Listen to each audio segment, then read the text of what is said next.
നമസ്കാരം. ദൃഷ്ടി ന്യൂസിന്റെ പുതിയൊരു വീഡിയോയിലേക്ക് എല്ലാവർക്കും സ്വാഗതം. നമ്മൾ ഇന്ന് പഠിക്കാൻ പോകുന്നത് ബയോളജിയാണ്. ബയോളജിയിൽ നമ്മൾ പഠിച്ചുകൊണ്ടിരുന്ന ടോപ്പിക്ക് രോഗങ്ങളും രോഗകാരികളും എന്നുള്ളതായിരുന്നു. രോഗങ്ങൾ പലവിധമുണ്ട്. അതിൻ്റെ 1, 2, 3 ഭാഗങ്ങൾ നമ്മൾ പഠിച്ചിട്ടുണ്ട്. ഇന്നിപ്പോൾ നമ്മൾ പഠിക്കാൻ പോകുന്നത് രോഗങ്ങൾ, പലതരത്തിലുള്ള രോഗങ്ങളെക്കുറിച്ചാണ്. അതിൽ പകരുന്ന രോഗങ്ങളും പകരാത്ത രോഗങ്ങളും നമ്മൾ ക്ലാസ്സുകളിൽ കണ്ടു കഴിഞ്ഞതാണ്. പകരുന്ന രോഗങ്ങൾ പലതരത്തിലുണ്ട്. വെള്ളത്തിലൂടെ, വായുവിലൂടെ, സമ്പർക്കത്തിലൂടെ, ലൈംഗിക ബന്ധത്തിലൂടെ, അങ്ങനെ പലതരത്തിൽ രോഗങ്ങൾ പടരാം. അതുപോലെ തന്നെ രോഗകാരികളിലൂടെ, രോഗകാരികൾ എന്ന് പറയുമ്പോൾ ബാക്ടീരിയ, വൈറസ്, ഫംഗസ്, പ്രോട്ടോസോവ, ഇതെല്ലാം നമ്മൾ പഠിച്ചു കഴിഞ്ഞു. അപ്പോൾ ആദ്യത്തെ ഒരു സെക്ഷൻ നമ്മൾ പഠിച്ചു കഴിഞ്ഞു. ഇനി നമ്മൾ ഇന്നത്തെ ക്ലാസ്സിൽ പഠിക്കാൻ പോകുന്നത് വിറ്റാമിനുകളുടെ അപര്യാപ്തത രോഗങ്ങളും തൊഴിൽ ജന്യ രോഗങ്ങളും, ഈ 2 തരത്തിലുള്ള രോഗങ്ങളെ കുറിച്ചാണ് നമ്മൾ ഇന്നത്തെ ക്ലാസ്സിൽ പഠിക്കാൻ പോകുന്നത്. ഓക്കെ, അപ്പോൾ ആദ്യത്തെയാണ് വിറ്റാമിനുകളുടെ അപര്യാപ്തത രോഗങ്ങൾ. അപ്പോൾ നമ്മൾ വിറ്റാമിനുകളും അവയുടെ അപര്യാപ്തത രോഗങ്ങളും എന്ന് പറഞ്ഞിട്ട് നമ്മുടെ സിലബസിൽ സെപ്പറേറ്റ് ഒരു ടോപ്പിക്ക് കിടക്കുന്നതാണ്. അതിൻ്റെ ക്ലാസ് നമ്മൾ എടുത്തു വെച്ചിട്ടുണ്ട്. കാണാത്തവർ ആ ഒരു ക്ലാസ്, ഡീറ്റെയിൽഡ് ക്ലാസ് ആണ് വിറ്റാമിനുകളെ കുറിച്ചും, വിറ്റാമിനുകൾ എന്താണ്, എത്ര തരത്തിലുള്ള വിറ്റാമിനുകളുണ്ട്, അവരുടെ അപരനാമം, അപര്യാപ്തത രോഗങ്ങൾ, എല്ലാ കാര്യങ്ങളും ആ ക്ലാസ്സിൽ ഡീറ്റെയിൽ ആയിട്ടുണ്ട്. അപ്പോൾ വിറ്റാമിനുകളുടെ ക്ലാസ് കാണാം. നമ്മൾ ഇന്ന് പറയുന്നത് വിറ്റാമിനുകളുടെ അപര്യാപ്തത രോഗങ്ങളെ കുറിച്ച് മാത്രമാണ്. അപ്പോൾ വിറ്റാമിനുകളെ കുറിച്ചുള്ള പൊതുവായിട്ടുള്ള കാര്യങ്ങളൊക്കെ പഠിച്ചു വെച്ചതിന് ശേഷം ഈ ഒരു ക്ലാസ് കാണാം. ഇത് രോഗങ്ങളെ കുറിച്ചുള്ള മാത്രമുള്ള ക്ലാസ് ആണ്. അപ്പോൾ വിറ്റാമിനുകളുടെ അപര്യാപ്തത രോഗങ്ങൾ. അപ്പോൾ നമുക്ക് ആദ്യം എന്തറിയണം, എന്താണ് വിറ്റാമിൻ എന്ന് അറിയണം അല്ലേ. അപ്പോൾ വിറ്റാമിനുകൾ അഥവാ ജീവകങ്ങൾ എന്ന് പറയുന്നത് എന്താണ്? നമ്മുടെ ശരീരത്തിന് ഏറ്റവും അത്യാവശ്യമായിട്ടുള്ള ഒരു ഘടകമാണ് വിറ്റാമിനുകൾ എന്ന് പറയുന്നത്. വിറ്റാമിനുകൾ നമുക്ക് എവിടെ നിന്നാണ് കിട്ടുന്നത്? പോഷകാഹാരങ്ങളിൽ നിന്നാണ്, അല്ലെങ്കിൽ ആഹാര വസ്തുക്കളിൽ നിന്നാണ് നമുക്ക് വിറ്റാമിനുകൾ കിട്ടുന്നത്. അപ്പൊ ശരീരത്തിൽ ഉൽപ്പാദിപ്പിക്കുന്ന ഒരു പദാർത്ഥമല്ല വിറ്റാമിനുകൾ, നമുക്ക് പുറത്തുനിന്ന് കിട്ടുന്ന ഒരു പദാർത്ഥമാണ്. അതുപോലെ തന്നെ വിറ്റാമിനുകൾ 2 തരത്തിലുണ്ടെന്ന് പറഞ്ഞു. കൊഴുപ്പിലേക്കുന്ന വിറ്റാമിൻ, ജലത്തിലേക്കുന്ന വിറ്റാമിൻ. അത് ഏതൊക്കെയാണെന്നുള്ളത് നമുക്കൊരു ധാരണ വേണം, അതും പഠിച്ചു വെക്കേണ്ടതാണ്. അതുപോലെ തന്നെ ഇപ്പോൾ ഇവിടെ നോക്കാം, വിറ്റാമിനുകൾ എന്താണ് വിറ്റാമിൻ എന്ന് പറയുന്നത്? ശരീരത്തിന് ഉപാപചയ പ്രവർത്തനങ്ങൾ ചെയ്യുന്നതിന് ആവശ്യമായിട്ടുള്ള പ്രകൃതിയാൽ ലഭിക്കുന്ന പോഷക ഘടകങ്ങളെയാണ് വിറ്റാമിനുകൾ എന്ന് പറയുന്നത്. സംശയമൊന്നുമില്ലല്ലോ. അതായത് ഉപാപചയ പ്രവർത്തനങ്ങൾ ചെയ്യുന്നതിന്, ശരീരത്തിന് ആവശ്യമായിട്ടുള്ള ജീവൽ പ്രവർത്തനങ്ങളൊക്കെ ചെയ്യുന്നതിന് വിറ്റാമിനുകൾ ആവശ്യമാണ്. അങ്ങനെ കിട്ടുന്ന, പ്രകൃതിയാൽ കിട്ടുന്ന ഒരു പോഷക ഘടകമാണ് വിറ്റാമിൻ എന്ന് പറയുന്നത്. അപ്പോൾ ആകെ എത്ര വിറ്റാമിനുകൾ ഉള്ളത്? 13 വിറ്റാമിനുകളാണ് ഉള്ളത്. അത് ഏതൊക്കെയാണ്? Vitamin A, B, C, D, E, K. Okay, ജനറലായിട്ട് പറഞ്ഞാൽ ഇത്രയും വിറ്റാമിനുകളാണ് ഉള്ളത്. ഇനി നമുക്ക് വിറ്റാമിൻ ബി കോംപ്ലക്സ് എന്ന് പറഞ്ഞ് മറ്റൊരു കൂട്ടം വിറ്റാമിനുകളും കൂടിയുണ്ട്. അത് B1, B2, B3, B5, B6, B7, B9, B12, ഇത്രയുമാണ് വിറ്റാമിൻ ബി കോംപ്ലക്സ് എന്ന് പറയുന്നത്. അപ്പോൾ ആദ്യം പറഞ്ഞ വിറ്റാമിനുകളും വിറ്റാമിൻ ബി കോംപ്ലക്സുകളും എല്ലാം കൂടി ചേർത്ത് ആകെ 13 വിറ്റാമിനുകളാണ് ഉള്ളത്. അപ്പോൾ ഓരോ വിറ്റാമിനുകളും നമുക്ക് കിട്ടുന്നത്, അല്ലെങ്കിൽ ഓരോ വിറ്റാമിനുകളും നമ്മുടെ ശരീരത്തിന് വളരെ അത്യന്താപേക്ഷിതമാണ്. ഇനി അഥവാ ഈ പറയുന്ന വിറ്റാമിനുകൾ നമ്മുടെ ശരീരത്തിന് അളവിനനുസരിച്ച് കിട്ടിയില്ല എന്നുണ്ടെങ്കിൽ അവിടെ ഒരു അപര്യാപ്തത രോഗമുണ്ടാകുന്നു. കാരണം ഈ വിറ്റാമിനുകളൊക്കെ ഓരോരോ പ്രവർത്തനങ്ങൾക്ക് ആവശ്യമായിട്ടാണ് നമ്മൾ ഉപയോഗിക്കപ്പെടുന്നത്. അപ്പോൾ ഈ വിറ്റാമിനുകൾ കിട്ടിയില്ല എന്നുണ്ടെങ്കിൽ അവിടെ എന്ത് സംഭവിക്കും? ആ പ്രവർത്തനം നടക്കാൻ ഒരു ബുദ്ധിമുട്ടുണ്ടാവും. അപ്പോൾ അവിടെ എന്ത് സംഭവിക്കുന്നു? ഒരു അപര്യാപ്തത രോഗങ്ങളായിട്ട് അത് ആ വിറ്റാമിനുകളുടെ കുറവ് കൊണ്ട് അപര്യാപ്തത രോഗങ്ങൾ ഉണ്ടാകും. അപ്പോൾ ഏതൊക്കെ വിറ്റാമിനുകൾ മൂലമാണ്, ഏതൊക്കെ അപര്യാപ്തത രോഗങ്ങളാണ് ഉണ്ടാവുന്നതെന്നാണ് നമ്മൾ ഇപ്പോൾ പഠിക്കാൻ പോകുന്നത്. അപ്പോൾ നമുക്കറിയാം, ഓരോ വിറ്റാമിനുകളുടെയും അപര്യാപ്തത രോഗങ്ങളാണ് നമ്മൾ നോക്കാൻ പോകുന്നത്. വിറ്റാമിൻ എയുടെ അപര്യാപ്തത രോഗമാണ് നിശാന്തതയും സിറോഫ്താൽമിയയും. എന്താണ്? നിശാന്തതയും സിറോഫ്താൽമിയയും. അപ്പൊ നിശാന്തത എന്ന് പറയുന്നത് വിറ്റാമിൻ എയുടെ ഒരു കുറവ് കൊണ്ട് ഉണ്ടാകുന്ന അസുഖമാണ്. ഏത് അവയവത്തെയാണ് നിശാന്തത ബാധിക്കുന്നത്? കണ്ണിനെ ബാധിക്കുന്ന ഒരു അസുഖമാണ് നിശാന്തത എന്ന് പറയുന്നത്. സിറോഫ്താൽമിയയും കണ്ണിനെ ബാധിക്കുന്ന അവയവം തന്നെയാണ്. അപ്പോൾ നമുക്ക് ജനറലായിട്ട് എന്ത് പറയാം? കണ്ണിന് ആവശ്യമായിട്ടുള്ള, കണ്ണിന്റെ ആരോഗ്യത്തിന് ആവശ്യമായിട്ടുള്ള ഒരു വിറ്റാമിനാണ് വിറ്റാമിൻ എ എന്ന് പറയാം അല്ലെ. അപ്പൊ കണ്ണിന്റെ ആരോഗ്യത്തിന് മാത്രമല്ല, ത്വക്കിനും മുടിക്കും ഒക്കെ വിറ്റാമിനുകൾ ധാരാളമായി കഴിക്കണം. വിറ്റാമിൻ എ കൂടുതലുള്ള ഭക്ഷണ പദാർത്ഥങ്ങൾ ഏതൊക്കെയാണ്? മെയിനായിട്ടും പച്ചക്കറികളും ഇലക്കറികളുമാണ്. ഓക്കെ. അപ്പോൾ നിശാന്തത എന്ന് പറയുന്നത് എന്താ പറയാ, നൈറ്റ് ബ്ലൈൻഡ്നെസ് എന്നാണ് അതിനെ പറയാ. നിശാന്തത എന്ന് പറയുന്നത് മങ്ങിയ വെളിച്ചത്തിൽ കാഴ്ചക്കുറവുണ്ടാകുന്നു. മങ്ങിയ വെളിച്ചത്തിൽ നല്ല രീതിയിൽ കാണാൻ സാധിക്കാതെ വരുന്ന അവസ്ഥയാണ് നിശാന്തത. പൂർണ്ണമായും അന്ധതയല്ല, അത് ഓർക്കുക. പൂർണ്ണമായും കണ്ണ് കാണാൻ പറ്റാത്ത അവസ്ഥയല്ല. മങ്ങിയ വെളിച്ചത്തിൽ ഈ പറയുന്ന അസുഖമുള്ളവർക്ക് കാണാൻ സാധിക്കില്ല എന്നുള്ളത് മാത്രമേ ഉള്ളൂ. അതുപോലെ തന്നെ സിറോഫ്താൽമിയ എന്ന് പറയുന്നത് കണ്ടിന്യൂസ് ആയിട്ട് വിറ്റാമിൻ എന്റെ കുറവ് ഉണ്ടായാൽ അവിടെ സിറോഫ്താൽമിയ ഉണ്ടാകും. അതായത് കണ്ണിന്റെ കോർണിയ വരണ്ട് പോകുന്നു. അതാണ് നിശാന്തത, സിറോഫ്താൽമിയയിലേക്ക് നയിക്കുന്നത്. തുടർച്ചയായിട്ട് വിറ്റാമിൻ എ അഭാവം ഉണ്ടായിക്കഴിഞ്ഞാൽ കണ്ണ് പൂർണ്ണമായിട്ടും അന്ധതയിലേക്ക് മാറുന്ന അവസ്ഥയാണ് സിറോഫ്താൽമിയ എന്ന് പറയുന്നത്. അപ്പൊ രണ്ടും തമ്മിൽ വ്യത്യാസം മനസ്സിലായാലോ? ഒരു സാമ്യം എന്ന് പറയുന്നത് രണ്ടും വിറ്റാമിൻ എയുടെ അപര്യാപ്തത രോഗമാണ്. രണ്ടും കണ്ണിനെ ബാധിക്കുന്ന അവസ്ഥയാണ്. പിന്നെ ഒരു വ്യത്യാസം എന്ന് പറയുന്നത് നിശാന്തത ഭാഗികമായിട്ടുള്ള കണ്ണിന്റെ കാഴ്ചക്കുറവാണ്. സിറോഫ്താൽമിയ പൂർണ്ണമായും അന്ധതയിലേക്ക് പോകുന്ന ഒരു അവസ്ഥയാണ്. ഓക്കെ. അപ്പൊ ഇത്രയുമാണ് വിറ്റാമിൻ എയുടെ അപര്യാപ്തത രോഗങ്ങളായിട്ട് നമ്മൾ പഠിച്ചിരിക്കേണ്ട രോഗങ്ങൾ. ഇനി നമ്മൾ അടുത്ത് നോക്കാൻ പോകുന്നത് വിറ്റാമിൻ ബി ആണ്. വിറ്റാമിൻ ബി എന്ന് പറയുമ്പോൾ നമ്മൾ പറഞ്ഞു വിറ്റാമിൻ ബി പല ഘടകങ്ങളായിട്ട് മാറിയിരിക്കുന്നു. അതാണ് വിറ്റാമിൻ ബി കോംപ്ലക്സ് എന്ന് പറയുന്നത്. പ്രധാനമായിട്ടും B1, B2, B3, B5, B6, B7, B9, B12. അപ്പോൾ ഇതിൻ്റെ എല്ലാത്തിൻ്റെയും അപര്യാപ്തത രോഗങ്ങൾ നമ്മളിവിടെ മെൻഷൻ ചെയ്തിട്ടുണ്ട്. ഓരോന്നും പ്രത്യേകമായിട്ട് പഠിച്ചിരിക്കേണ്ട കാര്യമില്ല എങ്കിൽ തന്നെയും ഒരു റെഫറൻസിന് വേണ്ടിയിട്ട് നമ്മളിവിടെ കൊടുത്തിട്ടുണ്ട്. പ്രധാനമായിട്ടും പഠിച്ചിരിക്കേണ്ടത് കുറച്ച് ഒരു B1, അതുപോലെ B3, പിന്നെ എന്താണ് B7, B9, B12. ഇതൊക്കെ വളരെ ഇമ്പോർട്ടൻ്റ് ആയിട്ടുള്ള വിറ്റാമിൻ ബി കോംപ്ലക്സിൽ പെടുന്ന വിറ്റാമിനുകളാണ്. അപ്പോൾ വിറ്റാമിൻ B1ന്റെ ഒരു അപര്യാപ്തത രോഗമാണ് ബെറിബെറി എന്ന് പറയുന്നത്. ഓർത്തിരിക്കുക. ജസ്റ്റ് ഇപ്പോൾ ആ പേരുകളും ഏത് വിറ്റാമിൻ്റെ കുറവ് കൊണ്ടാണ് അസുഖം ഉണ്ടാകുന്നതും എന്ന് മാത്രം നോട്ട് ചെയ്ത് വെക്കാം. ഡീറ്റെയിൽഡ് ക്ലാസ് നമ്മുടെ ആപ്പിൽ കിടക്കുന്നുണ്ട്, അത് എല്ലാവരും എടുത്ത് കാണാം. ഓക്കെ. അപ്പോൾ B1ന്റെ അപര്യാപ്തത രോഗമാണ് ബെറിബെറി. B2ന്റെ അപര്യാപ്തത രോഗമാണ് മന്ദഗതിയിലുള്ള വളർച്ച. അതായത് നമുക്കറിയാം ഏതൊരു മനുഷ്യനാണെങ്കിലും ഏതൊരു ജീവജാലമാണെങ്കിലും അതിനനുസരിച്ചുള്ള പോഷകങ്ങൾ കിട്ടിയാൽ മാത്രമാണ് നമുക്ക് നല്ല രീതിയിലുള്ള ഒരു വളർച്ച ഉണ്ടാകുന്നത്. അത് ശാരീരികമായിക്കോട്ടെ മാനസികമായിക്കോട്ടെ നല്ല രീതിയിൽ വളർച്ച ഉണ്ടാവണമെങ്കിൽ അതിനനുസൃതമായിട്ടുള്ള ഘടകങ്ങൾ നമുക്ക് നമ്മുടെ ജീവിതത്തിലേക്ക് അല്ലെങ്കിൽ നമ്മുടെ ശരീരത്തിലേക്ക് വന്നു ചേരാം. അപ്പോൾ ഇവിടെ ഒരു അപര്യാപ്തത അല്ലെങ്കിൽ ഒരു കുറവുണ്ടാകുന്നു, B2ന്റെ കുറവുണ്ടാകുന്നു എന്ന് പറഞ്ഞാൽ അവിടെ ഉണ്ടാവാൻ ചാൻസ് ഉള്ള ഒരു അസുഖമാണ് മന്ദഗതിയിലുള്ള വളർച്ച. ഓക്കെ. അടുത്തത് B3യുടെ അപര്യാപ്തത രോഗമാണ് പെല്ലഗ്ര എന്ന് പറയുന്നത്. പെല്ലഗ്ര വളരെ ഇമ്പോർട്ടൻ്റ് ആണ്. ചോദ്യപേപ്പറിലൊക്കെ റിപ്പീറ്റഡ് ആയിട്ടുള്ള ക്വസ്റ്റ്യൻസ് വന്നിട്ടുള്ളതാണ്. B3യുടെ അപര്യാപ്തത രോഗമാണ് പെല്ലഗ്ര. B5ന്റെ ആണെങ്കിൽ ക്ഷീണം, ഉറക്കക്കുറവ്, ഇതെല്ലാം B5ന്റെ അപര്യാപ്തത രോഗമായിട്ടാണ് വരുന്നത്. ക്ഷീണം, ഉറക്കക്കുറവ്. B6ന്റെ ആണ് കുറഞ്ഞ രോഗപ്രതിരോധ ശേഷി. എന്ന് പറഞ്ഞാൽ ഇമ്മ്യൂണിറ്റി സിസ്റ്റം. അത് ഇപ്പൊ പെട്ടെന്നൊക്കെ രോഗം കടന്നു വരാൻ ചാൻസ് ഉണ്ട് രോഗപ്രതിരോധ ശേഷി കുറഞ്ഞവർക്ക്. അപ്പോൾ അങ്ങനെയുള്ളതൊക്കെ വരുന്നത് B6ന്റെ അപര്യാപ്തത ലക്ഷണങ്ങളായിട്ടാണ് കാണിക്കുന്നത്. B7 ആണെങ്കിൽ സ്ട്രോക്ക്, മുടികൊഴിച്ചിൽ, ഇതെല്ലാം B7ന്റെ ഒരു അപര്യാപ്തത രോഗമാണ്. B9ഉം B12ഉം എന്ന് പറയുന്നത് വിളർച്ച, അനീമിയ തന്നെയാണ് വിളർച്ച എന്ന് പറയുന്നത്. അത് രണ്ടും B9ന്റെ B12ന്റെ അപര്യാപ്തത രോഗങ്ങളായിട്ടാണ് കണക്കാക്കുന്നത്.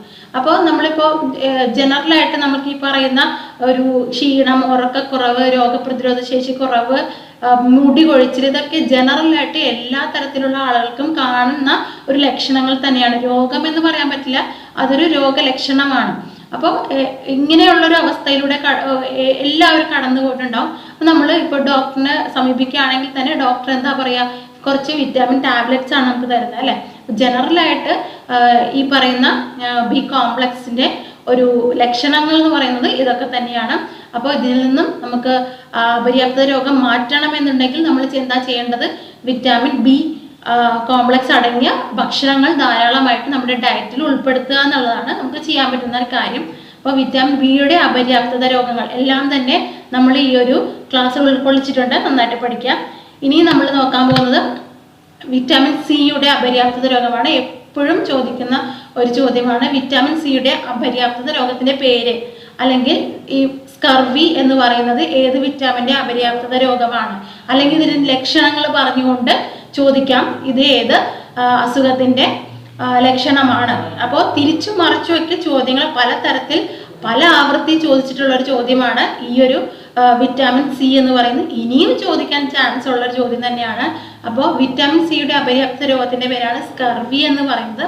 സ്കർവി എന്ന് പറയുന്നത് എന്താണ്, അതിന്റെ ലക്ഷണം എന്ന് പറയുന്നത് അല്ലെങ്കിൽ അത് ബാധിക്കുന്ന അവയവം എന്ന് പറയുന്നത് പല്ല്, മോണ, വായ, ഈ ഭാഗത്തെയാണ് സ്കർവി ബാധിക്കുന്നത്. അതായത് മോണയിൽ നിന്നും തുടർച്ചയായി രക്തസ്രാവം ഉണ്ടാകുന്നു, മോണ പഴുപ്പുണ്ടാകുന്നു, മോണ വീക്കം ഉണ്ടാകുന്നു.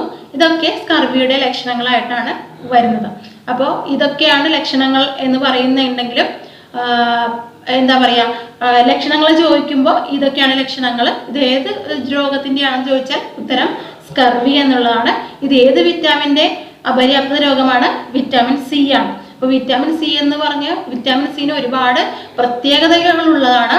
വിറ്റാമിൻ സി കൂടുതലായിട്ടും സിട്രസ് ഫ്രൂട്ട്സ്, പുളിയുള്ള പഴങ്ങൾ അല്ലെ, പേരക്ക, അതുപോലെ തന്നെ പേരക്കയിൽ നിന്ന് ധാരാളം ഉണ്ടാകുന്നു. മാതള നാരങ്ങ, ഓറഞ്ച്, മധുര നാരങ്ങ, ഇതുപോലുള്ള ഫ്രൂട്ട്സിലൊക്കെ ധാരാളമായിട്ട് കണ്ടുവരുന്ന ഒരു വിറ്റാമിനാണ് വിറ്റാമിൻ സി എന്ന് പറയുന്നത്. അപ്പോൾ ഇതിന്റെ പ്രത്യേകതയൊക്കെ പഠിച്ചു വെക്കുക. അസ്കോർബിക് ആസിഡ് എന്നുള്ളതാണ് വിറ്റാമിൻ സിയുടെ അപര്യാപ്തത അല്ലെങ്കിൽ വിറ്റാമിൻ സിയുടെ സയന്റിഫിക് നെയിം എന്ന് പറയുന്നത് അസ്കോർബിക് ആസിഡ് ആണ്. ഇത്തരം കാര്യങ്ങളൊക്കെ ജനറലായിട്ട് ഈ ഒരു ക്ലാസ്സിലൂടെ നമുക്ക് പഠിക്കുമ്പോൾ തന്നെ നമ്മുടെ മനസ്സിലേക്ക് വരേണ്ട കാര്യങ്ങളാണ് ഇതൊക്കെ. ഇനി വിറ്റാമിൻ ഡി. വിറ്റാമിൻ ഡിയുടെ അപര്യാപ്തത രോഗമാണ് കണ അല്ലെങ്കിൽ റിക്കറ്റ്സ് എന്ന് പറയുന്നത്. ചെറിയ കുട്ടികളിലാണെങ്കിൽ കണ എന്നാണ് പറയുന്നത്, വലിയ ആൾക്കാരിലാണെങ്കിൽ റിക്കറ്റ്സ് എന്നാണ് പറയുന്നത്. അപ്പോൾ വിറ്റാമിൻ ഡിയുടെ അപര്യാപ്തത രോഗം ഏതാണ്? കണയാണ്. ഇതും വളരെ ഇമ്പോർട്ടൻ്റ് ആയിട്ടുള്ള ഒരു ചോദ്യം തന്നെയാണ്. കണ എന്ന് പറയുന്നത് നമുക്കറിയാം നമ്മുടെ ശരീരത്തിന് എന്താണ്, കാൽസ്യം ആവശ്യമാണ് അല്ലെ. എല്ലുകൾക്കും പല്ലുകൾക്കും ദൃഢത കൊടുക്കുന്നത് കാൽസ്യമാണ്. അപ്പൊ ഈ കാൽസ്യം ആഗിരണം ചെയ്യുന്നതിന് വേണ്ടിയിട്ട് നമ്മൾ എന്താണ് സഹായിക്കുന്ന ഒരു വിറ്റാമിനാണ് വിറ്റാമിൻ ഡി എന്ന് പറയുന്നത്. ഈ വിറ്റാമിൻ ഡി നമുക്ക് എവിടുന്നാണ് കിട്ടുന്നത്? സൂര്യപ്രകാശത്തിൽ നിന്നും ഡയറക്റ്റ് ആയിട്ട് നമുക്ക് കിട്ടുന്ന ഒരു വിറ്റാമിനാണ് വിറ്റാമിൻ ഡി എന്ന് പറയുന്നത്. അപ്പൊ ഈ വിറ്റാമിൻ ഡി കിട്ടുന്നതിന് വേണ്ടിയിട്ട് എന്താണ്, കാൽസ്യം ആവശ്യമാണ്. അപ്പൊ നമ്മുടെ ശരീരത്തിൽ കാൽസ്യം ഇതിന്റെ ആഗിരണത്തിന് സഹായിക്കുന്ന ഒരു വിറ്റാമിനാണ് വിറ്റാമിൻ ഡി എന്ന് പറയാം. അപ്പോൾ നമ്മുടെ കാൽസ്യത്തെ ആഗിരണം ചെയ്യാൻ സാധിച്ചില്ലെങ്കിൽ നമ്മുടെ ശരീരത്തിൽ എന്ത് പറ്റും? നമ്മുടെ എല്ലുകൾക്കും എല്ലുകളുടെ വളർച്ച അല്ലെങ്കിൽ എല്ലുകളുടെ ആ ഒരു നല്ല രീതിയിലുള്ള പ്രോഗ്രസ്, നമ്മുടെ കുട്ടികളിലാണെങ്കിലും മുതിർന്നവരിലാണെങ്കിലും എല്ലുകൾ നന്നായിട്ട് വളരണം അല്ലെ. അപ്പൊ എല്ലുകളുടെ വളർച്ചയെ സഹായിക്കുന്ന ഒരു ഘടകമാണ് കാൽസ്യം. കാൽസ്യത്തിന്റെ ആഗിരണത്തിന് സഹായിക്കുന്നതാണ് വിറ്റാമിൻ ഡി. അപ്പോൾ വിറ്റാമിൻ ഡിയുടെ ഒരു അപര്യാപ്തത രോഗമാണ് കണ എന്ന് പറയുന്നത്. ഓക്കെ, ഇനി അടുത്താണ് വിറ്റാമിൻ ഇ. വിറ്റാമിൻ ഇയുടെ അപര്യാപ്തത രോഗമാണ് വന്ധ്യത എന്ന് പറയുന്നത്. വിറ്റാമിൻ ഡിയുടെ അപര്യാപ്തത രോഗമാണ് വന്ധ്യത. വന്ധ്യത എന്ന് പറയുന്നത് പ്രത്യുൽപാദന അവയവങ്ങളെ ബാധിക്കുന്ന ഒരു അസുഖമാണ് വന്ധ്യത. പ്രത്യേകിച്ചും കുട്ടികൾ ഇല്ലാത്ത ഒരവസ്ഥയിലേക്ക് പോകുന്ന ഒരവസ്ഥയാണ് വന്ധ്യത എന്ന് പറയുന്നത്. അത് വിറ്റാമിൻ ഇയുടെ അപര്യാപ്തത രോഗം തന്നെയാണ്. ഓക്കെ, ഇനി അടുത്തതാണ് വിറ്റാമിൻ കെ. വിറ്റാമിൻ കെയുടെ അപര്യാപ്തത രോഗമാണ് രക്തസ്രാവം അല്ലെങ്കിൽ ഹീമോഫീലിയ എന്ന് പറയുന്ന രാജകീയ രോഗം, ക്രിസ്മസ് രോഗം, ബ്ലീഡേഴ്സ് രോഗം എന്നിങ്ങനെ അറിയപ്പെടുന്ന ഒരു അസുഖമാണ് രക്തസ്രാവം അല്ലെങ്കിൽ ഹീമോഫീലിയ എന്ന് പറയുന്നത്. ചെറിയൊരു മുറിവുണ്ടായാൽ പോലും അതിൽ നിന്ന് ധാരാളമായി അമിതമായി രക്തസ്രാവം ഉണ്ടാവുകയും മുറിവ് ഉണങ്ങാൻ കാലതാമസം ഉണ്ടാവുകയൊക്കെ ചെയ്യുന്നത് വിറ്റാമിൻ കെയുടെ ഒരു കാരണമായിട്ടാണ് ഇത്തരം സാഹചര്യങ്ങളൊക്കെ ഉണ്ടാകുന്നത്. അപ്പൊ വിറ്റാമിൻ കെയുടെ അപര്യാപ്തത രോഗമാണ് രക്തസ്രാവം അല്ലെങ്കിൽ ഹീമോഫീലിയ എന്ന് പറയുന്നത്. അപ്പോൾ നമ്മൾ ഇതുവരെ പഠിച്ചത് വിറ്റാമിനുകളുടെ അപര്യാപ്തത രോഗങ്ങളെ കുറിച്ചാണ്. ഇനി നമ്മൾ പഠിക്കാൻ പോകുന്നത് തൊഴിൽജന്യ രോഗങ്ങളെ കുറിച്ചാണ്. തൊഴിൽജന്യ രോഗങ്ങൾ എന്ന് പറയുന്നത് എന്താണ്? പേരിൽ നിന്ന് തന്നെ നമുക്ക് മനസ്സിലാവും, തൊഴിൽപരമായിട്ടുണ്ടാവുന്ന രോഗങ്ങൾ അല്ലെ. അപ്പൊ അപര്യാപ്തത രോഗങ്ങളായിക്കോട്ടെ തൊഴിൽജന്യ രോഗങ്ങളായിക്കോട്ടെ, ഇത് രണ്ടും എന്താണ്, ഒരു പകർച്ചവ്യാധി അല്ല അല്ലെ, അതായത് സാംക്രമിക രോഗമല്ല, അതായത് അല്ലെങ്കിൽ കമ്മ്യൂണിക്കബിൾ ഡിസീസ് അല്ല. ഇതെല്ലാം ഓരോ കാരണങ്ങൾ കൊണ്ടുണ്ടാവുന്നതാണ്. ഈ ഓരോ അസുഖങ്ങൾക്കും ഓരോരോ കാരണങ്ങളുണ്ട്. ഇപ്പൊ വിറ്റാമിനുകളുടെ അപര്യാപ്തത രോഗം എന്ന് പറയുമ്പോൾ അവിടെ കാരണം എന്താണ്?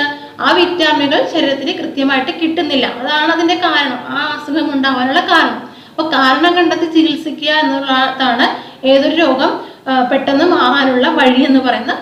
അപ്പോൾ വിറ്റാമിനുകളുടെ അപര്യാപ്തത രോഗം ആണെങ്കിൽ അത് ഏത് വിറ്റാമിൻ്റെ അപര്യാപ്തത കൊണ്ട് ഉണ്ടാകുന്ന അസുഖമാണെന്ന് കണ്ടെത്തുകയും ആ വിറ്റാമിനുകൾ ഭക്ഷണത്തിൽ ധാരാളമായി ഉൾപ്പെടുത്തുകയും ചെയ്താൽ ഈ ഒരു അസുഖം ഒരു പരിധിവരെ നമുക്ക് നിയന്ത്രിക്കാൻ സാധിക്കും.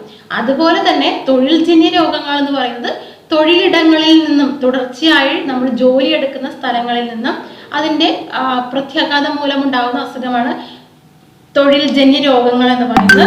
അപ്പോൾ അതെന്താണെന്ന് നോക്കാം. തൊഴിലിടങ്ങളിലെ സാഹചര്യവുമായി ബന്ധപ്പെട്ടുണ്ടാകുന്ന രോഗങ്ങളാണ് തൊഴിൽജന്യ രോഗങ്ങൾ. മനസ്സിലായി കാണുമല്ലോ. അതായത് അത് എക്സ്പ്ലനേഷൻ ആവശ്യമില്ല. തൊഴിലിടങ്ങളിൽ ഉണ്ടാകുന്ന സാഹചര്യങ്ങൾ അതുമായി ബന്ധപ്പെട്ടുണ്ടാകാവുന്ന രോഗമാണ് തൊഴിൽജന്യ രോഗങ്ങൾ. ഏതൊക്കെയാണ് പ്രധാനപ്പെട്ട തൊഴിൽജന്യ രോഗങ്ങൾ എന്ന് നോക്കാം. ഒന്ന് ന്യൂമോകോണിയാസിസ്. എന്താണ് ന്യൂമോകോണിയാസിസ്? 2 ഫാർമേഴ്സ് ലങ്സ് അല്ലെങ്കിൽ ഫാർമേഴ്സ് ലങ്സ് എന്നാണ് പറയുക, farmers lungs. 3 silicosis. 4 asbestosis. 5 carpal tunnel syndrome. Okay, പിന്നെ ഒരു അസുഖം കൂടി പറയാവുന്നതാണ് കമ്പ്യൂട്ടർ സിൻഡ്രോം. അതായത് ഓരോ അസുഖങ്ങളെ കുറിച്ചും നമുക്ക് ഡീറ്റെയിൽ ആയിട്ട് നമുക്ക് നോക്കാം. ഒന്നാമത്താണ് ന്യൂമോകോണിയാസിസ്. അപ്പോൾ ന്യൂമോകോണിയാസിസ് എന്താണെന്ന് നോക്കാം. എന്താണ് ന്യൂമോകോണിയാസിസ്? ന്യൂമോ എന്ന് പറയുമ്പോൾ തന്നെ നമുക്കറിയാം ന്യൂമോണിയ എന്നൊക്കെ പറയുമ്പോൾ അത് ലങ്സിനെ ബാധിക്കുന്ന ഒരു അസുഖമാണ് അല്ലെ. അപ്പോൾ ന്യൂമോകോണിയാസിസ് എന്ന് പറയുന്നത് കൽക്കരി ഖനികളിലെ തൊഴിലാളികൾ ഉണ്ടാകുന്ന രോഗമാണ് ന്യൂമോകോണിയാസിസ്. ഇത്തരത്തിലുള്ള രോഗങ്ങൾ പഠിക്കുമ്പോൾ ഡീറ്റെയിൽ ആയിട്ട് അതിനെക്കുറിച്ച് കുറേ പഠിക്കണമെന്നില്ല. ജസ്റ്റ് ആ പേര് പഠിക്കുക, അത് ഏത് തൊഴിൽ മേഖലയുമായി ബന്ധപ്പെട്ടിട്ടുള്ളതാണെന്ന് മാത്രം പഠിക്കുക. വളരെ ഡീറ്റെയിൽ ആയിട്ട് പഠിക്കേണ്ട കാര്യമില്ല. അപ്പൊ ഇത്തരം കാര്യങ്ങൾ മാത്രം പഠിച്ചാൽ മതി. ന്യൂമോകോണിയാസിസ് എന്തുമായി ബന്ധപ്പെട്ട് വരുന്ന അസുഖമാണ്? കൽക്കരി ഖനികളിലെ തൊഴിലാളികളിൽ ഉണ്ടാകുന്ന രോഗമാണ് ന്യൂമോകോണിയാസിസ്. അപ്പൊ കൽക്കരി ഖനികളിലെ തൊഴിലാളികളിൽ ഉണ്ടാകുന്ന രോഗം എന്ന് പറയുമ്പോൾ അത് എന്തുമായി ബന്ധപ്പെട്ട്, അതല്ലെങ്കിൽ ഏത് അവയവത്തെ ബാധിക്കുന്ന ഒരു അസുഖമായിരിക്കും? ലങ്സിനെ ബാധിക്കുന്ന ഒരു അസുഖമാണ്, അല്ലെങ്കിൽ ശ്വാസകോശത്തെ ബാധിക്കുന്ന അസുഖമാണ് ന്യൂമോകോണിയാസിസ് എന്ന് പറയുന്നത്. അപ്പോൾ ഈ ഒരു പിക്ചറിൽ നോക്കിയാൽ അറിയാൻ പറ്റും ന്യൂമോകോണിയാസിസ് എന്ന് പറയുന്നത്. ഈ ന്യൂമോകോണിയാസിസിന്റെ മറ്റൊരു പേര് എന്ന് പറയുന്നത് ബ്ലാക്ക് ലങ് ഡിസീസസ് എന്നാണ്, അല്ലെങ്കിൽ പോപ്കോൺ ലങ്സ് എന്നാണ്. എന്താണ് ബ്ലാക്ക് ലങ് ഡിസീസസ്? അപ്പൊ ഇവിടെ കൊടുത്തിട്ടുണ്ട് നോർമൽ ആയിട്ടുള്ള ഒരു ലങ്സിന്റെ പടം കൊടുത്തിട്ടുണ്ട്. അപ്പുറത്തെ സൈഡിൽ എന്താണ് ഇത് ഇൻഫെക്റ്റഡ് ആയിട്ടുള്ള ലങ്സിന്റെ പടം കൊടുത്തിട്ടുണ്ട്. ഇവിടെയുള്ള പ്രത്യേകത എന്ന് പറയുന്നത് ഈ ലങ്സിന്റെ ടിഷ്യൂസ്, ആ ലങ്സിന്റെ കലകൾ അല്ലെങ്കിൽ ആ ശ്വാസകോശത്തിന്റെ കലകൾ എന്ത് സംഭവിക്കുന്നു? ഈ തുടർച്ചയായിട്ടുള്ള കൽക്കരി ഖനനത്തിൽ നിന്നും ശ്വസിക്കുന്ന ആ ഒരു പൊടിപടലങ്ങൾ കൊണ്ട് അത് ശ്വസിക്കുന്നത് കൊണ്ട് ഇവിടെ എന്താ സംഭവിക്കുന്നത്? ഇൻഫ്ലമേറ്റഡ് ആയിട്ട് മാറുന്നു. ലങ്സിന്റെ ആ കലകള് വീർത്ത് വരുന്നു. ഇവിടെ കാണാം സ്കെയറിംഗ് എന്ന് കാണാം അല്ലെ. അതായത് ഇവിടെ ആ വാക്യൂൾസ് ഉണ്ടല്ലോ, അതായത് ആ വായു അറകൾക്കുള്ളിൽ എന്താണ് പ്രത്യക്ഷപ്പെടുന്ന ചില കുമിളകൾ പോലെയും അല്ലെങ്കിൽ വടുക്കൾ പോലെയും എന്താ ഉണ്ടാവുന്നത്? തുടർച്ചയായിട്ടുള്ള ഈ പറയുന്ന പൊടിപടലങ്ങൾ ശ്വസിക്കുന്നത് മൂലം എയർ കാവിറ്റിയില് ആ ഒരു വായു അറകൾക്കുള്ളില് സ്കെയറിംഗ് ഉണ്ടാവുന്നു. അങ്ങനെ ശ്വസിക്കാനായിട്ട് ബുദ്ധിമുട്ടുണ്ടാവുന്നു. ശ്വാസ തടസ്സം, അതുപോലെ തന്നെ പനി, പെട്ടെന്നുണ്ടാവുന്ന പനി, ശ്വാസം എടുക്കുന്നതിൽ ബുദ്ധിമുട്ട്, ചുമ, ഇതൊക്കെയാണ് ഈ പറയുന്ന ന്യൂമോകോണിയാസിസിന്റെ ലക്ഷണങ്ങൾ എന്ന് പറയുന്നത്. ഇവിടെ നോക്കാം, ലാർജ് നൊഡ്യൂൾസ് ഒക്കെ ഉണ്ടാവുന്നുണ്ട്. ആ ഇൻഫെക്റ്റഡ് ആയിട്ടുള്ള ലങ്സ് നോക്കിയാൽ അറിയാം ഇൻഫ്ലമേഷൻ ഉണ്ടാവുന്നു. ഇതാണ് ലക്ഷണങ്ങളും അതിന്റെ ബുദ്ധിമുട്ടുകളും എന്ന് പറയുന്നത്. നീണ്ട നാൾ നിൽക്കുന്ന ചുമയാണ് ഇതിന്റെ മറ്റൊരു ലക്ഷണമായിട്ട് വരുന്നത്. ഇതിന്റെ ഒരു ഡയഗ്നോസിസ് എന്ന് പറയുന്നത് എക്സ്റേ എടുത്ത് നോക്കാം, CT സ്കാൻ ഒക്കെ എടുത്ത് നോക്കിക്കഴിഞ്ഞാൽ ഇത് ഡോക്ടേഴ്സിന് നമുക്ക് നീണ്ട നാൾ നിൽക്കുന്ന ചുമ വന്നു കഴിഞ്ഞാൽ നമുക്കിത് നോക്കാം. അത് തൊഴിൽപരമായിട്ടുള്ള ഒരു രോഗം തന്നെയാണ്. കൽക്കരി ഖനികളിൽ പണിയെടുക്കുന്നവർക്ക് മാത്രം വരുന്ന ഒരു അസുഖമാണ് ന്യൂമോകോണിയാസിസ് എന്ന് പറയുന്നത്. ഓക്കെ, അപ്പോൾ അടുത്തൊരു അസുഖമാണ് ഫാർമേഴ്സ് ലങ് എന്ന് പറയുന്നത്. Farmers lung. അപ്പോൾ ഫാർമേഴ്സ് ലങ് എന്ന് പറയുമ്പോൾ തന്നെ ആ പേരിൽ നിന്ന് തന്നെ നമുക്ക് മനസ്സിലാവും എന്തുമായി ബന്ധപ്പെട്ടതാണ്. കൃഷിയിടങ്ങളിൽ പണിയെടുക്കുന്ന കൃഷിക്കാരിൽ വന്നു ചേരാവുന്ന ഒരു അസുഖമാണ് ഫാർമേഴ്സ് ലങ് എന്ന് പറയുന്നത്. ധാന്യങ്ങളുടെ പൊടി ശ്വസിക്കുന്നത് വഴി ഉണ്ടാകാൻ സാധ്യതയുള്ള ഒരു രോഗമാണ് ഫാർമേഴ്സ് ലങ് എന്ന് പറയുന്നത്. അതായത് അവർ പണിയെടുക്കുന്നു, കൃഷിയിടങ്ങളിൽ പണിയെടുക്കുമ്പോൾ ധാരാളമായിട്ട് പൊടിപടലങ്ങൾ നമ്മുടെ ശ്വാസകോശത്തിനകത്തേക്ക് പ്രവേശിക്കാൻ സാധ്യതയുള്ളതാണ് അല്ലെ. അതായത് മണ്ണിന്റെ പൊടിയാകാം, അല്ലെങ്കിൽ പണിയെടുക്കുന്ന ധാന്യങ്ങളുടെ പൊടിയാകാം, പെസ്റ്റിസൈഡ്സിന്റെ പൊടിയാകാം, അതുപോലെ തന്നെ എന്താണ് ഒരുപാട് അല്ലാതെയുള്ള കൃഷിയുമായി ബന്ധപ്പെട്ട് ബാക്കി വരുന്ന ജോലികളുടെ ഭാഗമായിട്ടുള്ള പൊടികളെല്ലാം ധാരാളമായിട്ട് ശ്വസിക്കുന്നത് കൊണ്ടുണ്ടാവുന്ന ഒരു ശ്വാസകോശ സംബന്ധമായിട്ടുള്ള അസുഖമാണ് ഫാർമേഴ്സ് ലങ്സ് എന്ന് പറയുന്നത്. അപ്പോൾ ഇത് എൻ്റെ ഒരു പിക്ചർ നോക്കിയാൽ അറിയാൻ പറ്റും. ഇവിടെ നോർമൽ ഒരു ലങ്സും കാണാൻ പറ്റും, ഇൻഫെക്റ്റഡ് ആയിട്ടുള്ള അല്ലെങ്കിൽ ആ ഒരു രോഗബാധിതരായിട്ടുള്ള ലങ്സും കാണാൻ പറ്റും. നോർമൽ ലങ്സിൽ നിന്നും വ്യത്യസ്തപ്പെട്ട് അവിടെ എന്താണ് ധാരാളം പൊടിപടലങ്ങൾ തിങ്ങി നിറഞ്ഞു നിൽക്കുന്ന ഒരവസ്ഥയാണ് നമുക്കിവിടെ കാണാൻ സാധിക്കുന്നത് അല്ലേ. അപ്പോൾ ഇത് നോർമൽ എല്ലാവർക്കും ഈ ഒരു അസുഖം ബാധിക്കണമെന്നില്ല. സ്പെഷ്യലി റെസ്പിറേറ്ററി സംബന്ധിച്ചിട്ടുള്ള ശ്വാസകോശ സംബന്ധിച്ചിട്ടുള്ള അലർജി ഉണ്ടാവുന്ന ആളുകളിലാണ് കൂടുതലായിട്ടും ഈ അവസ്ഥ മൂർച്ഛിക്കുന്നത്, അല്ലെങ്കിൽ കൂടുതൽ ഈ ഒരു അസുഖം ഉണ്ടാവാൻ സാധ്യതയുള്ളത് അലർജി ഉള്ള പേഷ്യൻസിലാണ്. ഇവിടെയും ഇൻഫ്ലമേഷൻ ആണ് കാണുന്നത്. ശ്വാസകോശത്തിൽ ധാരാളം ഇൻഫ്ലമേഷൻ, അതായത് നീർക്കെട്ട് പോലെ വന്നു ചേരാവുന്നൊരു അസുഖമാണ് ഫാർമേഴ്സ് ലങ്സ് എന്ന് പറയുന്നത്. ഇത് ഡയഗ്നോസിസ് ചെയ്യുന്നത് എക്സ്റേ എടുത്ത് നോക്കാം, അതുപോലെ തന്നെ ബ്ലഡ് ടെസ്റ്റ് ചെയ്ത് നോക്കാം. അങ്ങനെയൊക്കെയാണ് ഈ രോഗം നിർണ്ണയിക്കുന്നത്. അപ്പൊ ഇതൊക്കെയാണ് ഫാർമേഴ്സ് ലങ്സ് എന്ന് പറയുന്ന അസുഖത്തിന്റെ സിംറ്റംസും അതിന്റെ പ്രത്യേകതയും. അതിന്റെ ലക്ഷണം എന്ന് പറയുന്നത് ശ്വാസതടസ്സമാണ്. ശ്വാസകോശ സംബന്ധമായ അസുഖങ്ങളായതുകൊണ്ട് തന്നെ ചുമ, ശ്വാസം മുട്ട്, ശ്വാസം എടുക്കാനുള്ള ബുദ്ധിമുട്ട്, ഇതെല്ലാമാണ് ലക്ഷണങ്ങളായിട്ട് വരുന്നത്. ഓക്കെ, ഇനി അടുത്തൊരു അസുഖമാണ് സിലിക്കോസിസ് എന്ന് പറയുന്നത്. ഒരു തൊഴിൽജന്യ രോഗമാണ് സിലിക്കോസിസ് എന്ന് പറയുന്നത്. സിലിക്കോസിസ് എന്ന് പറയുന്നത് ടിൻ, മൈക്ക, സ്വർണം എന്നീ ഖനികളിലുള്ള തൊഴിലാളികൾക്ക് ഉണ്ടാവുന്ന രോഗമാണ് സിലിക്കോസിസ് എന്ന് പറയുന്നത്. സിലിക്കോസിസ് എന്ന് പറയുന്നതാണ് ടിൻ, മൈക്ക, സ്വർണം എന്നീ ഖനികളിലെ തൊഴിലാളികൾക്ക് ഉണ്ടാവുന്ന രോഗമാണ് സിലിക്കോസിസ്. അപ്പോൾ കൽക്കരി ഖനികളിൽ പണിയെടുക്കുന്ന ആളുകൾക്ക് ഉണ്ടാവുന്ന അസുഖമാണ് ന്യൂമോകോക്കസ് എന്ന് പറയുന്നത്. ഓക്കെ, കൽക്കരി ഖനികളിലെ ജോലി എടുക്കുന്ന ആളുകൾക്ക് ഉണ്ടാവുന്ന ഒരു അസുഖമാണ് ന്യൂമോകോണിയാസിസ് എന്ന് പറയുന്നത്.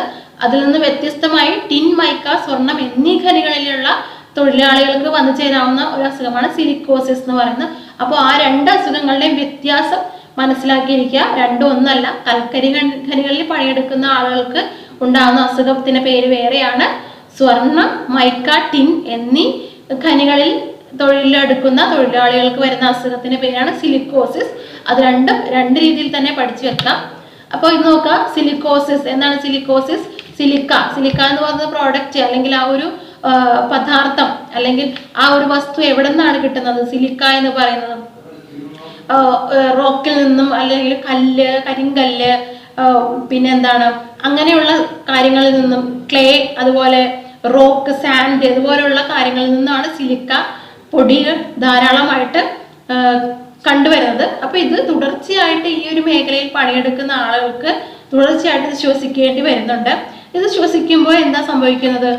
ശ്വാസകോശ ഇത് മൂക്കിലൂടെ നമ്മുടെ ശ്വാസകോശത്തിലേക്കാണ് എത്തുന്നത്. അവിടെ എത്തുമ്പോൾ ഒരു ഫൈബ്രോസിസ് ഉണ്ടാവുന്നുണ്ട്. അതായത് ഒരു ഇൻഫ്ലമേഷനും പിന്നെ വായു അറകൾക്കുള്ളില് കുരുക്കൾ പോലെയും ഈ പദാർത്ഥം അടിഞ്ഞുകൂടി വളരെയധികം ബുദ്ധിമുട്ടുണ്ടാക്കുന്നുണ്ട്. അപ്പോൾ മൈനിങ് മേഖലയിൽ പണിയെടുക്കുന്ന ആൾക്കാർക്ക്, ഖനികളിൽ പണിയെടുക്കുന്ന ആളുകളിലെ, അല്ലെങ്കിൽ സ്റ്റീൽ ഇൻഡസ്ട്രിയിൽ പണിയെടുക്കുന്ന ആളുകളിലെ, കൺസ്ട്രക്ഷൻ ഫീൽഡിൽ പണിയെടുക്കുന്ന ആളുകൾക്ക്, പ്ലാസ്റ്റർ സംബന്ധിച്ചിട്ടുള്ള ജോലികൾ ചെയ്യുന്ന ആളുകൾക്ക്, പിന്നെ ഗ്ലാസ് മാനുഫാക്ചറിങ് മേഖലയിൽ പണിയെടുക്കുന്ന ആളുകൾക്ക്, റോഡ് റിപ്പയറിംഗ് ആ ഒരു മേഖലയിൽ പണിയെടുക്കുന്ന ആളുകൾക്കൊക്കെയാണ് ഈ പറയുന്ന സിലിക്കോസിസ് എന്ന് പറയുന്ന രോഗം പിടിപെടാൻ സാധ്യതയുള്ളത്. ഇതിന്റെ സിംറ്റംസ് എന്ന് പറയുന്നത് പെട്ടെന്നുണ്ടാവുന്ന പനി, അതുപോലെ തന്നെ ലെഗ്സ്, കാലുകളിൽ നീർക്കെട്ട്, നീർവീക്കം, പിന്നെ പെട്ടെന്നുണ്ടാവുന്ന ക്ഷീണം, നമ്മുടെ ശരീരത്തിന്റെ ഭാരം കുറയുക, ഇതെല്ലാമാണ് സിലിക്കോസിസിന്റെ ലക്ഷണങ്ങളായിട്ട് വരുന്നത്.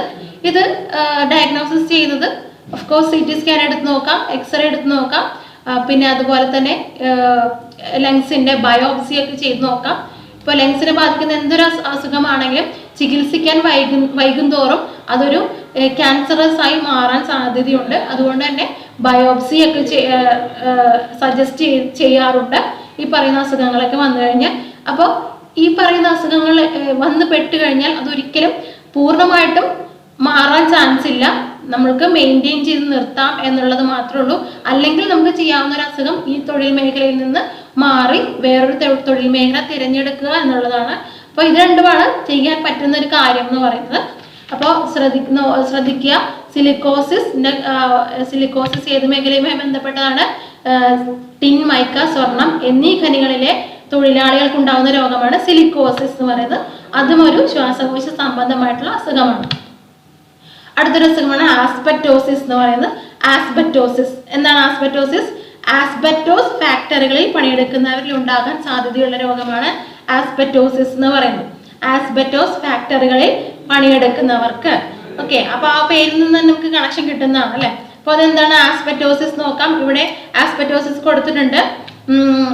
ആസ്ബറ്റോസിസ് എന്ന് പറയുന്ന അസുഖം നമുക്ക് മാനേജ് ചെയ്ത് പോകാവുന്നതേ ഉള്ളൂ.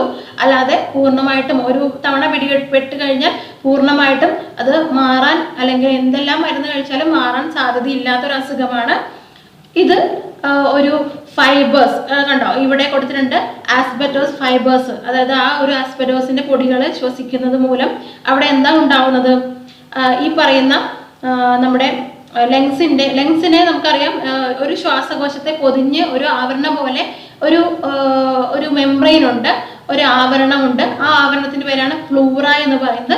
ഇവിടെ സംഭവിക്കുന്നതെന്ന് വെച്ചാൽ ഈ പ്ലൂറ തിക്കൻഡ് ആകുന്നു. അതായത് ഈ പറയുന്ന ആസ്ബറ്റോസ് ഫൈബേഴ്സ് അകത്ത് ചെല്ലും തോറും ഈ നമ്മുടെ ഉള്ളിലുള്ള വായു അറകളിലും അതുപോലെ തന്നെ പ്ലൂറയിലൊക്കെ ഈ പറയുന്ന ആസ്ബറ്റോസ് ഫൈബേഴ്സ് പറ്റിപ്പിടിച്ച് അത് തിക്കൻഡ് ആവുന്നു. അത് എന്താ ശ്വാസകോശ സംബന്ധമായിട്ടുള്ള അസുഖങ്ങൾക്കും ശ്വാസം എടുക്കാനുള്ള ബുദ്ധിമുട്ടിനും ശ്വാസമുട്ടൽ, ശ്വാസതടസ്സം അതുപോലുള്ള അസുഖങ്ങൾക്കും ഒക്കെ കാരണമാകാൻ ഈ ഒരു കാര്യം കൊണ്ട് സാധിക്കുന്നു. അപ്പോൾ ഇത് കൂടുതലായി കഴിഞ്ഞാൽ എന്താ സംഭവിക്കുന്നത്? ക്യാൻസർ എന്ന് പറയുന്ന ഭീകരമായിട്ടുള്ള അവസ്ഥയിലേക്ക് പോവുകയാണ് ചെയ്യുന്നത്. അപ്പോൾ ആസ്ബറ്റോസിസ് എന്ന് പറയുന്ന അസുഖം, ഈ പറയുന്ന എല്ലാ അസുഖങ്ങൾ തന്നെയും ശ്വാസകോശ സംബന്ധമായ അസുഖങ്ങളാണ്. എങ്കിൽ തന്നെയും ഇത് നിസ്സാരമായി കാണേണ്ട അസുഖങ്ങളല്ല.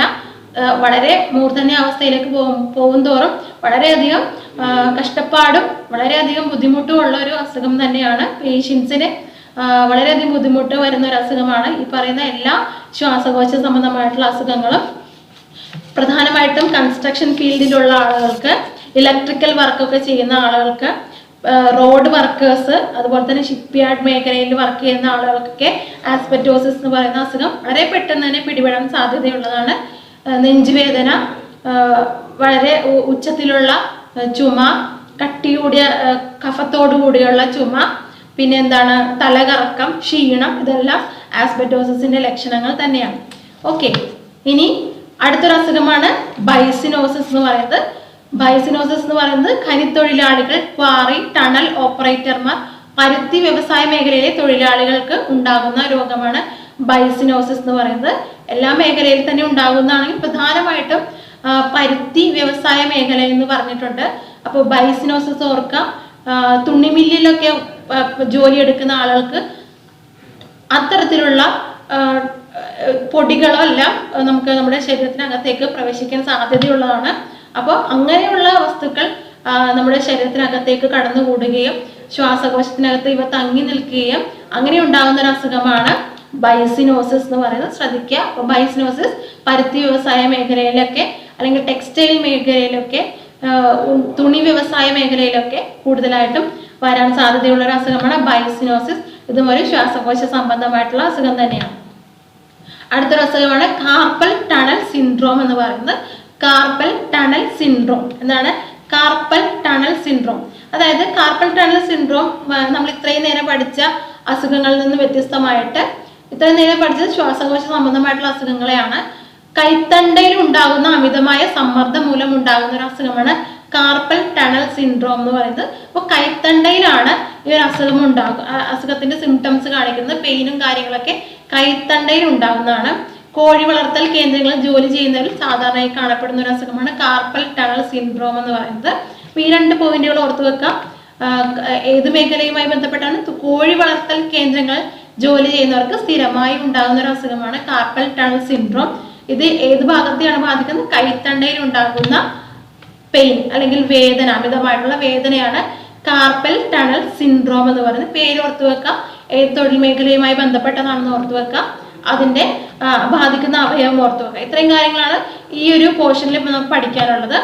ഇനി ഒരു തൊഴിൽപരമായിട്ടുള്ള ഒരു അസുഖമാണ്, കോമൺലി നമ്മൾ ഈ ഒരു സമയങ്ങളിലെല്ലാം കണ്ടുവരുന്ന ഒരു അസുഖമാണ് കമ്പ്യൂട്ടർ വിഷൻ സിൻഡ്രോം എന്ന് പറയുന്നത്. അപ്പോൾ പേരിൽ നിന്ന് നമുക്കറിയാം, കൂടുതൽ സമയം കമ്പ്യൂട്ടറുമായി ബന്ധപ്പെട്ട് ജോലി ചെയ്യുന്നവർക്ക് വരാൻ സാധ്യതയുള്ള ഒരു അസുഖമാണ് കമ്പ്യൂട്ടർ വിഷൻ സിൻഡ്രോം എന്ന് പറയുന്നത്. മണിക്കൂറുകളോളം വിവര സാങ്കേതിക വിദ്യ ഉപയോഗിക്കുന്നവരിൽ കാണപ്പെടുന്ന അസുഖം, IT മേഖലകളിലൊക്കെ ജോലി ചെയ്യുന്ന ആളുകളിലൊക്കെ കാണുന്ന ഒരു അസുഖമാണ് കമ്പ്യൂട്ടർ വിഷൻ സിൻഡ്രോം എന്ന് പറയുന്നത്. അപ്പോൾ കമ്പ്യൂട്ടർ വിഷൻ സിൻഡ്രോമിന്റെ പ്രത്യേകതകൾ അല്ലെങ്കിൽ അതിന്റെ ലക്ഷണങ്ങളൊക്കെ നമുക്ക് ഊഹിച്ചെടുക്കാവുന്നേ ഉള്ളൂ. എന്താണ്, ബ്ലർഡ് വിഷൻ ആയിരിക്കും, ഫുൾ ടൈം നമ്മുടെ കമ്പ്യൂട്ടറിൽ നോക്കി നിൽക്കുന്നതുകൊണ്ട് തന്നെ കണ്ണിന് അസ്വസ്ഥത, കണ്ണിന് ബാക്ക് പെയിൻ ഉണ്ടാകുന്നു, കണ്ണിന് ബ്ലർഡ് വിഷൻ ഉണ്ടാകുന്നു, തലവേദന ഉണ്ടാകുന്നു, കണ്ണിൽ നിന്ന് വെള്ളം വരുന്നു, കണ്ണിന് ചൊറിച്ചിലുണ്ടാകുന്നു, അതുപോലെ തന്നെ ബാക്ക് പെയിൻ ഉണ്ടാകുന്നു, ഐ എപ്പോഴും ഡ്രൈ ആയിട്ടിരിക്കുന്നു. ഇതൊക്കെയാണ് കമ്പ്യൂട്ടർ വിഷൻ സിൻഡ്രോമിന്റെ ലക്ഷണങ്ങളായിട്ട് വരുന്നത്. ഇതിന്റെ ഒരു പരിഹാര മാർഗം എന്ന് പറയുന്നത് കമ്പ്യൂട്ടർ അധിക നേരം ഉപയോഗിക്കാതിരിക്കുക, കണ്ണിന് റെസ്റ്റ് കൊടുക്കുക, കണ്ണ് തണുത്ത വെള്ളം കൊണ്ട് നന്നായിട്ട് വാഷ് ചെയ്യുക, അതെല്ലാമാണ് നമുക്ക് ചെയ്യാവുന്ന ഒരു പരിഹാര മാർഗങ്ങൾ എന്ന് പറയുന്നത്. അപ്പോൾ നമ്മൾ ഇത്രയും നേരം ചർച്ച ചെയ്തത് എന്താണ്, 2 തരത്തിലുള്ള അസുഖങ്ങളെയാണ്. ഒന്ന് തൊഴിൽപരമായിട്ടുള്ള അസുഖങ്ങൾ, 2 അപര്യാപ്തത രോഗങ്ങൾ. അപ്പോൾ പ്രധാനമായും നമ്മൾ 3 കാറ്റഗറിയിലുള്ള അസുഖങ്ങൾ അല്ലെങ്കിൽ രോഗങ്ങളെ കുറിച്ചാണ് പഠിച്ചത്. ഇനി നമുക്ക് 2 കാറ്റഗറിയിലുള്ള അസുഖങ്ങളെ കുറിച്ച് പഠിക്കാനുണ്ട്. രോഗങ്ങൾ എന്ന് പറയുമ്പോൾ വളരെ വൈഡായിട്ടുള്ള ഒരു ടോപ്പിക് തന്നെയാണ്. വളരെയധികം ചോദ്യങ്ങൾ പ്രതീക്ഷിക്കാവുന്ന ഒരു ഏരിയയാണ്, നന്നായിട്ട് പഠിക്കേണ്ടതായിട്ടുള്ള ഒരു ഏരിയ കൂടിയാണ്. അപ്പോൾ നമുക്ക് നല്ല രീതിയിൽ തറവായിട്ട് തന്നെ പഠിച്ചു പോകാം. കൃത്യമായിട്ടുള്ള ഒരു പ്ലാനിങ് അല്ലെങ്കിൽ കൃത്യമായിട്ടുള്ള ഒരു ക്ലാസിഫിക്കേഷൻ ഈ ഒരു ടോപ്പിക്കിന് വേണം. ഈ ക്ലാസിഫിക്കേഷൻ അനുസരിച്ച് പഠിച്ചു കഴിഞ്ഞാൽ നല്ല രീതിയിൽ നമുക്ക് പഠിച്ചെടുക്കാൻ സാധിക്കും. ഒരിക്കലും മറക്കാത്ത രീതിയിൽ തന്നെ നമുക്ക് പഠിച്ചെടുക്കാൻ സാധിക്കും. അപ്പോൾ തുടക്കം മുതലേ നന്നായിട്ട് പഠിക്കുക. രോഗങ്ങളുടെ ക്ലാസ് തീർന്നിട്ടില്ല, ഇനിയും ക്ലാസ്സുകൾ ഉണ്ടാവും. നന്നായിട്ട് പഠിക്കാം. Thank you.